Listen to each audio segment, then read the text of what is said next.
नमस्कार। ये है इंडिया में आपका बहुत स्वागत करते हैं। आज से हम एक नई सीरीज शुरू कर रहे हैं संत महात्माओं के जीवन की और उनके जीवन में होने वाली विशेष विशेष घटनाएं, कैसे उन्हें विशेष महापुरुष और संत महात्मा बनाती हैं ऐसी घटनाएं। तो इसी सीरीज में पहला जो क्रम है हमारे परम पूजनीय श्री विशुद्धानंद जी के ऊपर है। तो इनकी बाल्यावस्था से हम इस सीरीज को शुरू करते हैं। एक बार अर्जुन ने भगवान कृष्ण से प्रश्न किया, हे कृष्ण, योग साधना में लगे योगी की यदि सिद्धि प्राप्त करने से पहले ही मृत्यु हो जाए तो पुनः उसकी क्या गति होती है। तो भगवान कृष्ण ने उत्तर दिया, हे अर्जुन, उस योग भ्रष्ट पुरुष का विनाश न इस लोक में होता है न परलोक में, क्योंकि भगवत अर्थ करने वाला कोई भी मनुष्य दुर्गति को प्राप्त नहीं होता। एक जन्म में असफल रहने वाला योग साधक मृत्यु के उपरांत चिरकाल तक पुण्य लोकों में निवास करता है। तदंतर उसका जन्म किसी आचरणवान महापुरुष के यहाँ होता है और एक बार फिर वह अपने पूर्व अर्जित योग बल को आधार बनाकर आगे बढ़ता है और परम सिद्धि को प्राप्त कर लेता है। आज हम ऐसे ही एक महापुरुष का स्मरण करने जा रहे हैं जो निश्चय ही पूर्व जन्म में बहुत ही बड़ा सिद्ध योगी रहा होगा। वे इस जन्म में श्री विशुद्धानंद परमहंस देव के नाम से प्रसिद्ध हुए। लोग उन्हें गंध बाबा भी कहते थे, क्योंकि उनके शरीर से सदा पद्म गंध निकलती रहती थी। पश्चिम बंगाल के बर्दवान नगर से 14 मील उत्तर पूर्व भांडार डीही के पास मंडूल नामक एक छोटा सा गांव है। वहां चट्टोपाध्याय वंश दीर्घकाल से स्वधर्म पालन, अतिथि सेवा एवं देव द्विज भक्ति के लिए प्रसिद्ध था। उसमें श्री अखिल चंद्र चट्टोपाध्याय अपनी सहधर्मिणी राजराजेश्वरी देवी के साथ निष्ठापूर्वक जीवन यापन करते थे। 21 फागुन 1262 बंगला संवत सन 1853 ईस्वी की वसंत ऋतु में राजराजेश्वरी देवी ने अपनी कोख से एक पुत्र रत्न को जन्म दिया। इस रत्न का स्वागत और अभिनंदन प्रकृति ने भी मुक्त हृदय से किया। उस समय नूतन प्रभा, नव उल्लास, नवोन्मेष तथा अभिनव उत्साह सब कुछ अपूर्व और दर्शनीय था। नदियां अपनी मंद मंथर गति से लहरों के साथ खेलने लगी। झरनों की कलकल ध्वनि में संगीत प्रवाहित होने लगा। सरोवरों में कमल खिल उठे। शीतल मंद सुगंध पवन बहने लगा।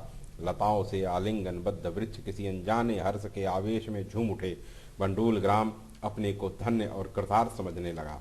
लगता था प्रकृति जैसे इस शिशु के उज्जवल भविष्य से पहले ही परिचित हो और इस पुण्यात्मा के अवतरण पर हर्ष मना रही हो। बालक जन्म से ही अपने अलौकिक रूप तथा गुणों द्वारा माता पिता तथा दर्शकों के मन प्राण को आकर्षित एवं आह्लादित करने लगा। सहसा देखने वालों को प्रतीत होता था कि शिशु बाह्य लोक से परे किसी अंतरलोक में खोया खोया सा हो। उसकी निर्विशेष दृष्टि से देखने को जान पड़ता था जैसे वह संस्कारों का मोहावरण भेद करके किसी दूरस्थ शांतिमय राज्य की ओर देख रहा हो। सामान्य शिशुओं की भांति न वह रोता न व्याकुलता ही प्रकट करता। उसके भोले स्वभाव और विस्मरणशील प्रकृति को देखकर माता पिता ने उसका नाम भोलानाथ रख दिया। भोलानाथ की आयु जब केवल 6 मास की थी तब उसके पिता अखिल चंद का तिरोधान हो गया। फिर इसके लालन पालन का भार इसकी माता राजराजेश्वरी देवी तथा चाचा चंद्रनाथ के ऊपर पड़ा। चंद्रनाथ अपने सगे पुत्र की भांति भोलानाथ को पर अपार स्नेह रखते और बालक के लालन पालन में किसी प्रकार की त्रुटि न होने देते। भोलानाथ की असाधारणता का परिचय उसके बाल्यकाल से ही मिलने लगा था। उसका चरित्र बल, दृढ़ निश्चय, अथक परिश्रम और निर्भीकता सभी अलौकिक थे। भोलानाथ का स्वभाव सामान्य बालकों से सर्वथा भिन्न था। उसके समान खेल कूद में भी विशेष रुचि नहीं थी। वह एकांत सेवन एवं भगवान की मूर्तियों के साथ खेलने में तथा देवी देवताओं की अर्चना पूजा करने में अधिक आनंदित रहता था। घर में शिव जी प्रतिष्ठित थे तो चंडी मंडप में श्याम सुंदर, सिद्धेश्वरी, जय दुर्गा, मनसा देवी, गजलक्ष्मी, ताल बेताल, लक्ष्मी नारायण, बाल मुकुंद आदि अनेक देवी देवताओं की प्रतिमाएं विराजमान थीं।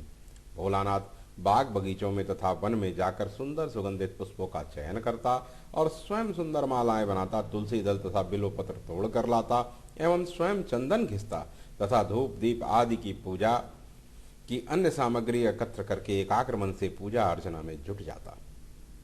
इसकी पूजा अर्चना में उस समय कोई विधि विहित पद्धति अथवा विशेष नियम लक्षित तो नहीं होते थे, परंतु पूजा निष्ठा एकाग्रता एवं अनुराग पूर्ण होती थी।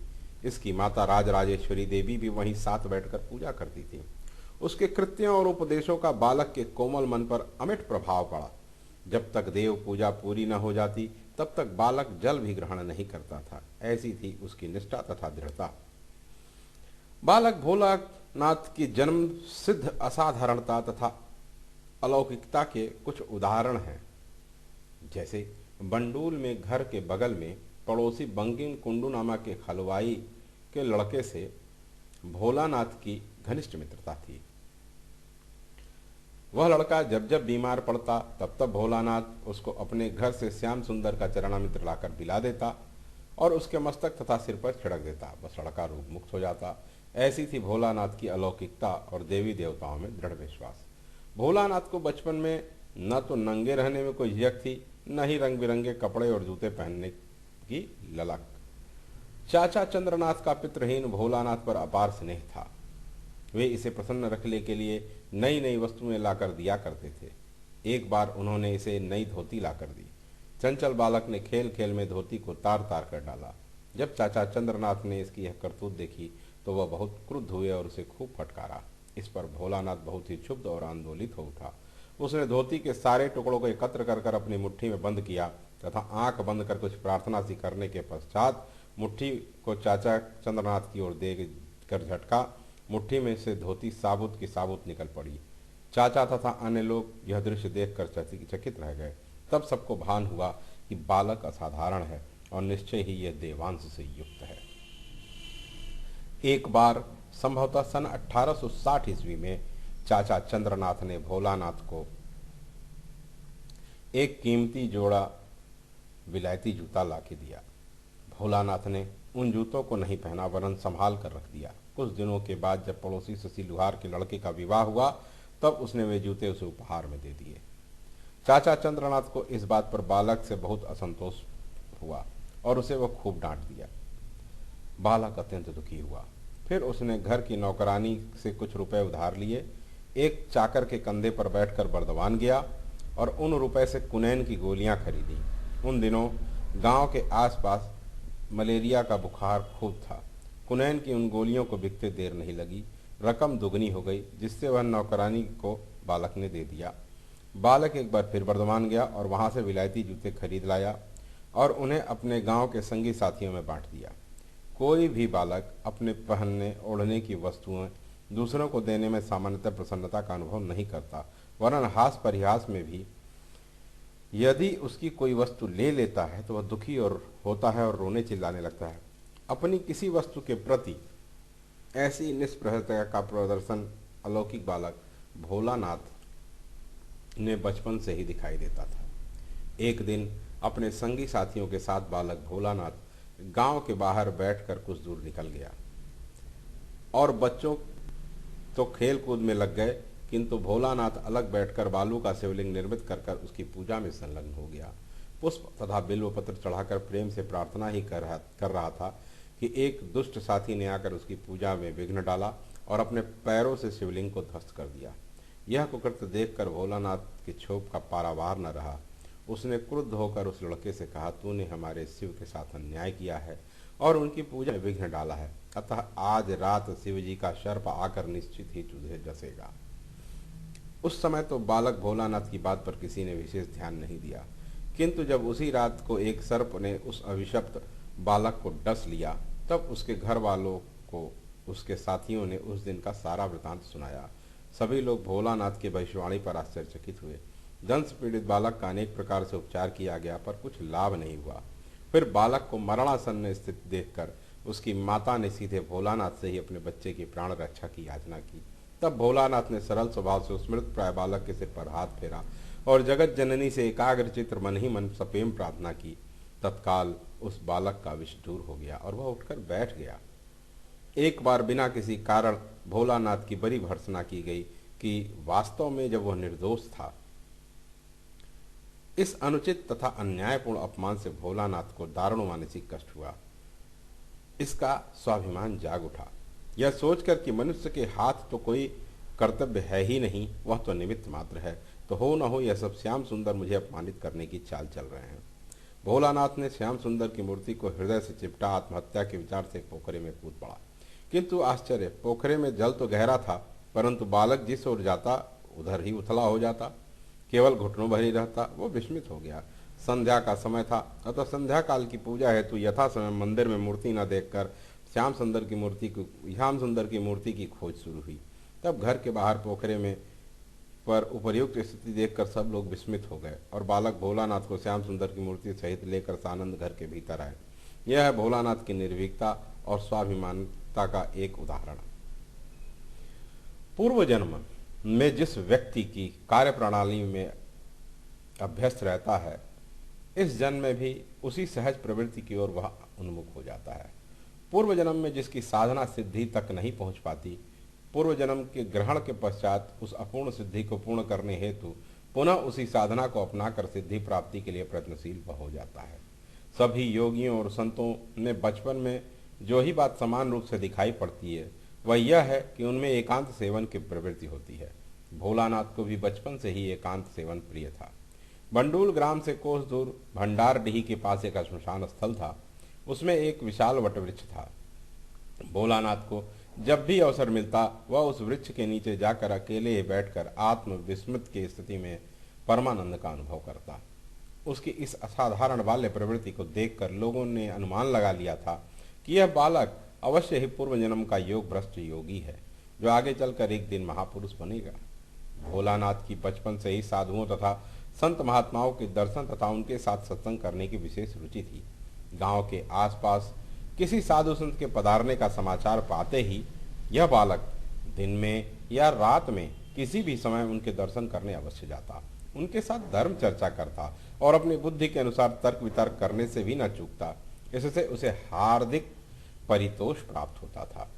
एक बार श्मशान के इसी वट वृक्ष के नीचे एक सन्यासी का आगमन हुआ और उसने धूनी जगाकर वहां अपना आसन जमाया। सामान्यतः बच्चे एक विचित्र उत्सुकता तथा अज्ञात जिज्ञासा के वशीभूत होकर संत महात्माओं के पास एकत्रित हो जाते हैं। यहाँ भी ऐसा हुआ, किंतु वे सन्यासी से दूर साधु संतों के भिन्न स्वभाव के थे। उन्हें भीड़ बिल्कुल नहीं अच्छा लगता था। बच्चों की भीड़ जुटती देख वे उग्र हो जाते थे, उन्हें मारने झपटते और ढेले उठा उठाकर उनकी ओर फेंकते थे। बच्चे उन्हें दूर से ही देखते रहे, पास जाने का साहस न बटोर पाए। उन्होंने भोलानाथ को उक्त सन्यासी के आगमन तथा उनके उग्र स्वभाव के विषय में बताया। स्वाभाविक बाल कौतूहलवश बालक भोलानाथ के मन में उस सन्यासी को देखने की तीव्र उत्कंठा जगी। 7 वर्ष के बालक को श्मशान में कौन जाने देता। श्मशान गांव से कोस भर दूर था। इतनी दूर दिन में भी घर वालों की आंख बचाकर बच्चों के लिए जाना संभव नहीं था। अतः उसने अपने 2 निकटतम मित्रों से गुप्त परामर्श किया। यह निश्चय हुआ कि वे रात्रि में तीनों सन्यासी से भेंट करने के लिए चलेंगे।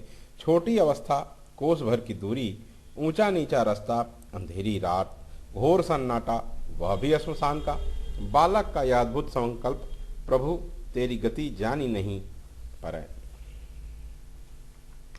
भोलानाथ जानता था कि साधु संतों के दर्शनार्थ खाली हाथ नहीं जाते। अतः उसने दिन में ही एक बड़ा सा पका हुआ कटहल लाकर अपनी गौशाला के छप्पर पर रख दिया था और उत्सुकता से रात होने की प्रतीक्षा करने लगा। संध्या हुई, फिर रात आई। भोलानाथ चारपाई पर लेटे लेटे अपनी माँ के सो जाने की प्रतीक्षा करने लगा। प्रतीक्षा के समय कांटे नहीं कट रहे थे। एक एक मिनट भारी हो रहा था। माँ उधर अपने काम काज को निपटाने में लगी थी, इधर उनके आकर सो जाने की राह देख रहा था। जैसे इसे लग रहा था कि रात बीती जा रही हो। वह बड़ी आतुरता से बुलाने लगा, माँ आप जल्दी आ जाओ, तुम जब तक नहीं आओगे मुझे नींद नहीं आएगी। अंत में माँ आई और बालक भोलानाथ को थपथपाकर सुलाने लगी। इसने भी सो जाने का ढोंग रचा। उधर माँ को भी नींद आ गई। थोड़ी देर में ही उसे विश्वास हो गया कि माँ सो गई है, तो चुपके से उठा, गौशाला की ओर बढ़ा और छिपाए हुए कटहल को उतारा, कंधे पर रखकर घर से बाहर निकल पड़ा। रास्ते में चलने वाले उन दोनों साथियों को ढूंढा, पर अंधेरी रात में कौन आता। कुछ देर प्रतीक्षा के पश्चात केवल 7 वर्ष के अदम्य साहसी दृढ़ संकल्पित बालक ने अकेले ही अर्धरात्रि को उस बड़े कटहल को कंधे पर रखकर श्मशान की राह ली। जब 2 मील की ऊंची नीची राह पार करके वह श्मशान की भूमि के निकट पहुंचा तो उसे दूर से ही लपटे बिखेरता हुआ एक अग्निपिंड सा दिखाई पड़ा। भोलानाथ ने समझा कि वे सन्यासी की धूनी की आग निकल रही है। किंतु निकट आने पर देखा तो वह आग की लपटें सन्यासी के शरीर से ही निकल रही थी। क्षण भर के लिए तो बालक डर से गुमसुम हो गया। साहस बटोर कर जब और निकट पहुंचा तो सन्यासी की दृष्टि भोलानाथ पर पड़ी। वे पत्थर उठाकर उसकी ओर लपके। यह देखकर भोलानाथ ने कटहल को पृथ्वी पर रख पड़ा और वहीं उठाकर एक बांस देखा और उठा लिया। सन्यासी ने यदि आक्रमण किया तो वह उनका मुकाबला करेगा। बालक का यह अदम्य साहस देखकर सन्यासी चकित रह गया और बकबक करते हुए उसकी ओर बढ़ा। भोलानाथ ने कहा, आप ऐसा अपशिष्ट व्यवहार क्यों करते हैं, और वह भी एक बालक के प्रति? सन्यासी ने उत्तर दिया, बच्चे बड़े उपद्रवी होते हैं, वे अवसर मिलते ही दुर्व्यवहार करते हैं, इसलिए मैं उन्हें पास नहीं फटकने देता। तुम बांस फेंक दो, मैं तुम्हें नहीं मारूंगा। भोलानाथ बोला, पहले तुम अपने हाथ का पत्थर फेंको, तब मैं बांस फेंकूंगा। जब सन्यासी ने पत्थर फेंक दिया तब बालक ने भी बांस को हाथ से गिरा दिया। अब दोनों में मेल हो गया। सन्यासी ने भोलानाथ से बातचीत की और बोले, बालक, इतनी छोटी अवस्था में भी तू इस भयानक अंधेरी रात में निर्जन अरण्य और घोर श्मशान में मेरे पास आ पहुंचा है।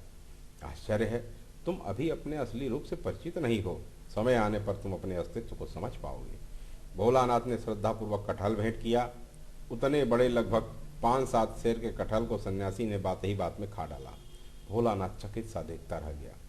बालक ने कुछ धर्म चर्चा के उपरांत प्रभावित होकर सन्यासी से अनुरोध किया कि आप मुझे भी अपने साथ ले चलें। सन्यासी बोले, अभी नहीं, बाद में हमारी भेंट अवश्य होगी। सन्यासी से विदा लेकर भोलानाथ भागता हुआ घर आया। वह आशंकित था कि माँ मुझे कहीं खोज न रही हो। रात के 3 बज चुके थे, सवेरा होने वाला था। माँ गहरी नींद में सो रही थी। यह देखकर उसने ईश्वर को मन ही मन धन्यवाद दिया और फिर चुपचाप माँ की बगल में जाकर सो गया। इस प्रकार बाबा विशुद्धानंद के बाल्यावस्था की कुछ घटनाएं हम सुन रहे हैं। आगे भी ये कथा जारी रहेगी। तब तक के लिए धन्यवाद।